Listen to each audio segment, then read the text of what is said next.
Hey, what's going on, hockey fans? It's One for All Hockey here, and today I'm going to be looking at Patrik Laine and the possibility of an offer sheet. So we got Patrik Laine's career stats here, and 2016-17, he plays 73 games, not a full season, with the Jets. He puts up 36 goals, 28 assists for 64 points, 7 for the plus minus, a bunch of power play goals. Well, not a bunch, but a lot of power play goals. He's got 9 of them. Power play points, he's got 14. Moving on to 2017-18, he's got 82 games played, 44 goals, 26 assists, 70 points, 8 on the plus minus. And in the 2018-19 season, I'm kind of just getting through this just to get to this season in particular because it's the most important one.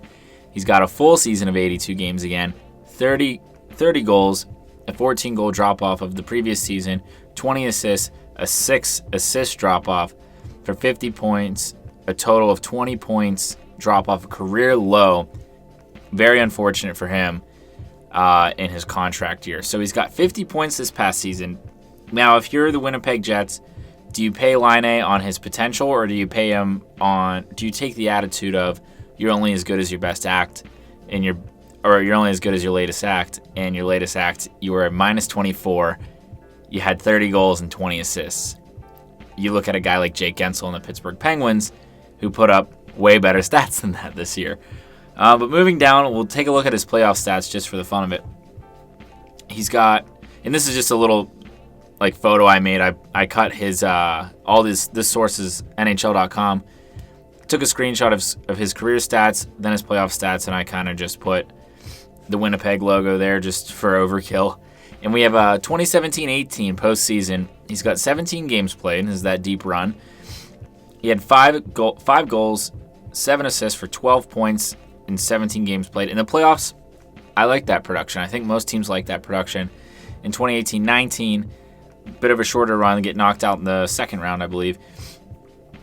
3 goals, 1 assist for 4 points in 6 games. Still not that bad. It's not terrible. He's got 16 points in 23 games.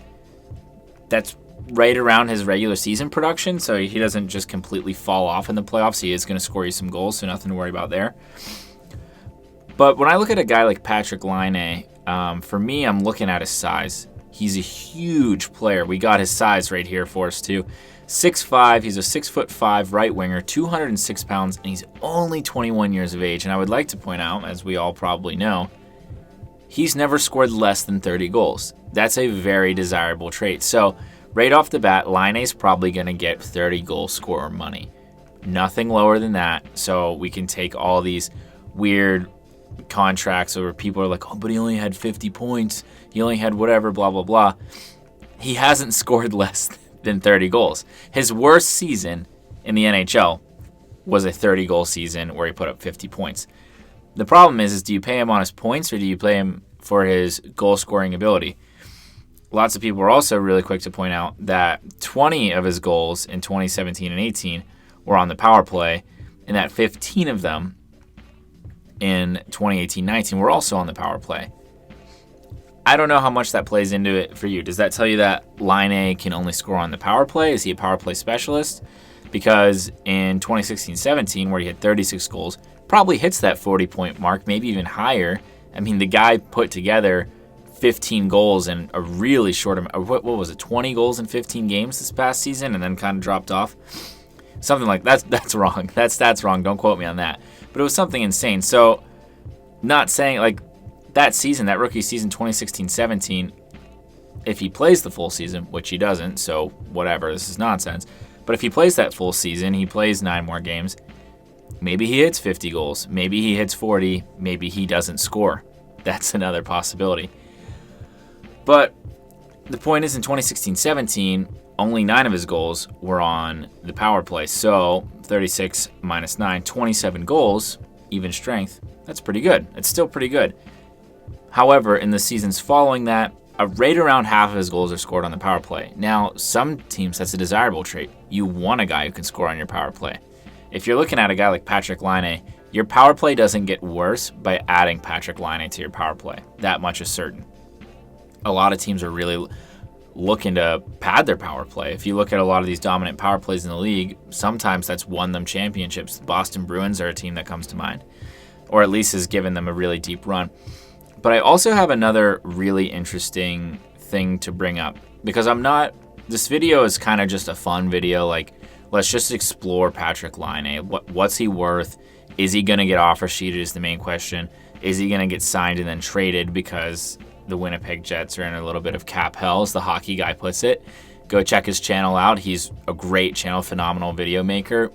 But as he puts it, the Jets are in cap hell. So what happens to Patrik Laine? Is he going to get offer sheeted? And then is he going to accept that offer sheet? I kind of did a little bit of research on this, and I'll pull up what I found here in just a second. All right, we're back. I pulled up this chart that I made a little bit before this video, and these are just some famous offer sheets. These aren't the only offer sheets out there. You can go on Wikipedia, you can go on Hockey Reference, NHL.com, blah, blah, blah. You can look up all the offer sheets there were. There's not many more than this. Maybe there's like twice as many as this, but these are the really famous offer sheets, and then I have the outcome there. So Joe Sakic, really famous player, amazing player, Hall of Famer.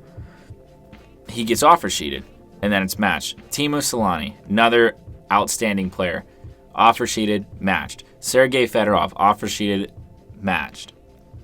So we're kind of recognizing a theme here. Ryan Kessler, offer sheeted, matched. Thomas Vanek, offer sheeted, matched. Shea Weber, offer sheeted, matched. Brendan Shanahan, offer sheeted, accepted. David Backes, offer sheeted, matched. Ryan O'Reilly, offer sheeted, matched. And Sebastian Aho, the most recent one we see that had all that buzz about. Check out my video on that if you want. I'll link it, or it'll be at the end of this video. You can click on it, whatever. Sebastian Aho, offer sheeted, matched.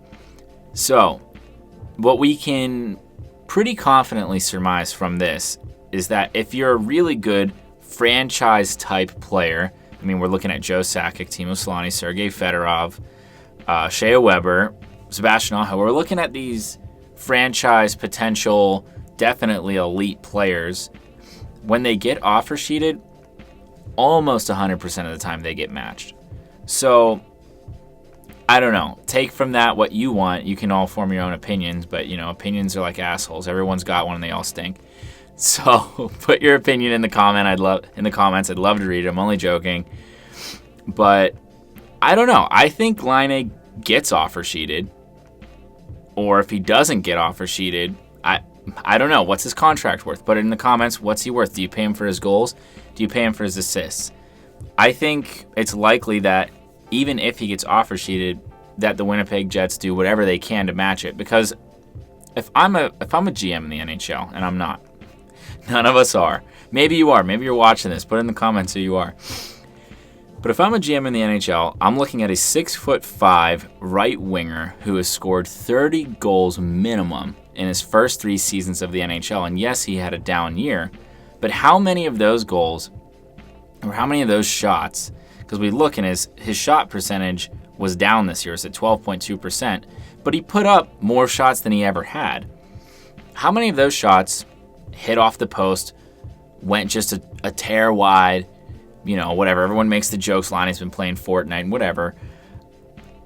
But I'm looking at a really young guy, a 21-year-old hockey player who's 6'5" and 200 plus pounds, who scores you 30 goals a year.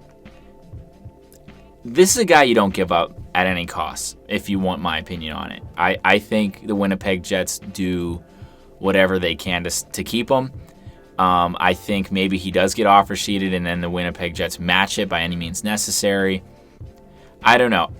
Laine is kind of a guy where he's sort of in the Jets' unique situation since they're in cap hell.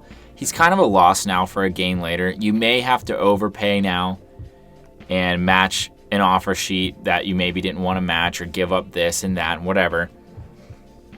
But if I'm the GM of the Jets, I'm keeping Laine at all costs. So let me know what you guys think. Do you pay him for his goals? Do you pay him for his assists? Do you pay him for his points? Do you pay him for all those things? How much money does he get? Does he get something comparable to Skinner? Does he get something comparable to Aho? Does he get something comparable to Matthews? I think that's a bit far-fetched. I don't know. It's gonna be one of those age-old battles, Matthews or Laine.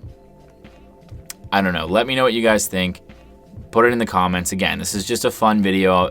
I'm not taking anything I said here as fact. I'm just kind of presenting these stats and talking about it. So open up the discussion in the comments below. Let me know what you guys think. Be sure to leave a like and subscribe if you like the video. And I'll see you guys in the next one.